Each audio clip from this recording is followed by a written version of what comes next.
اگر تنہائی ناپاک ہو، تنہائی ایک ایسی کیفیت ہے جو ہر انسان کی زندگی میں کسی نہ کسی وقت ضرور آتی ہے۔ کچھ لوگ تنہائی کو سکون کا ذریعہ سمجھتے ہیں، کچھ کے لیے یہ خوف اور پریشانی کا سبب بنتی ہے، اور کچھ لوگ اپنی تنہائی میں ایسے کام کرتے ہیں جو ان کے دنیا اور آخرت دونوں کے لیے نقصان دہ ثابت ہوتے ہیں۔ یہی وجہ ہے کہ اسلام میں تنہائی کو ایک نازک اور حساس مرحلہ قرار دیا گیا ہے، کیونکہ یہ انسان کے حقیقی کردار کی آزمائش کرتی ہے۔ تنہائی ایک دو دھاری تلوار۔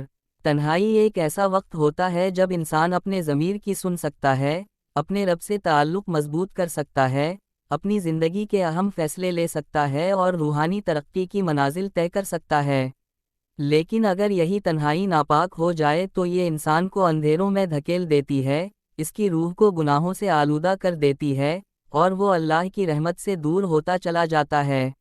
یہی وجہ ہے کہ نیک لوگ اپنی تنہائی کو عبادت، ذکر، غور و فکر اور اصلاح نفس کے لیے استعمال کرتے ہیں، جبکہ غافل لوگ اپنی تنہائی میں وہ کام کرتے ہیں جنہیں وہ دنیا کے سامنے کرنے سے گھبراتے ہیں۔ لیکن سوال یہ پیدا ہوتا ہے کہ تنہائی میں گناہ کیوں بڑھ جاتے ہیں؟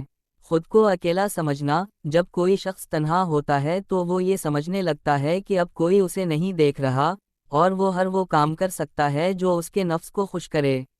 حالانکہ یہ شیطان کا سب سے بڑا دھوکہ ہے، کیونکہ اللہ ہر جگہ موجود ہے اور ہر چیز کو دیکھ رہا ہے۔ گناہ کے مواقع کی آسان دستیابی۔ آج کے دور میں موبائل فون، انٹرنیٹ اور سوشل میڈیا نے تنہائی کو پہلے سے زیادہ خطرناک بنا دیا ہے۔ پہلے لوگ کسی غلط کام کے لیے کسی جگہ جاتے تھے، لیکن اب ہر گناہ انگلیوں کی حرکت پر میسر ہے۔ نفس کی کمزوری۔ نفس ہمیشہ آسان اور فوری لذاتوں کی تلاش میں رہتا ہے۔ جب انسان تنہا ہوتا ہے تو اسے کوئی روکنے والا نہیں ہوتا، اور وہ ان لذاتوں کی طرف کھینچنے لگتا ہے جو وقتی سکون دیتی ہیں مگر بعد میں بے چینی اور شرمندگی کا سبب بنتی ہیں۔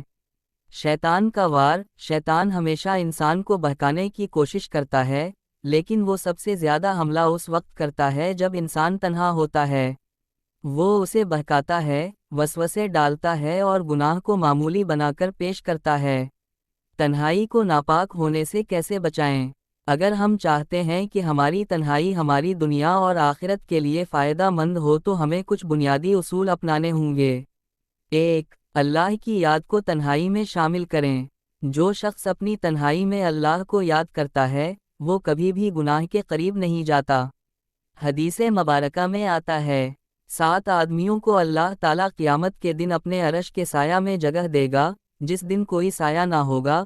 ان میں سے ایک وہ شخص ہوگا جس نے تنہائی میں اللہ کو یاد کیا اور اس کی آنکھوں سے آنسو جاری ہو گئے۔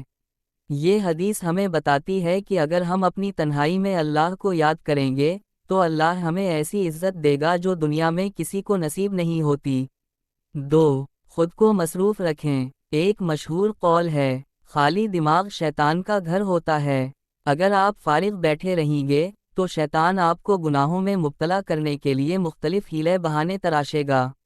اس لیے اپنی تنہائی کو مثبت کاموں میں گزاریں، جیسے کہ قرآن کی تلاوت کریں، اچھے اسلامی لیکچرز سنیں، کوئی نیا ہنر سیکھیں، اپنی زندگی کے مقاصد پر غور کریں۔ 3. گناہ کے مواقع سے بچیں۔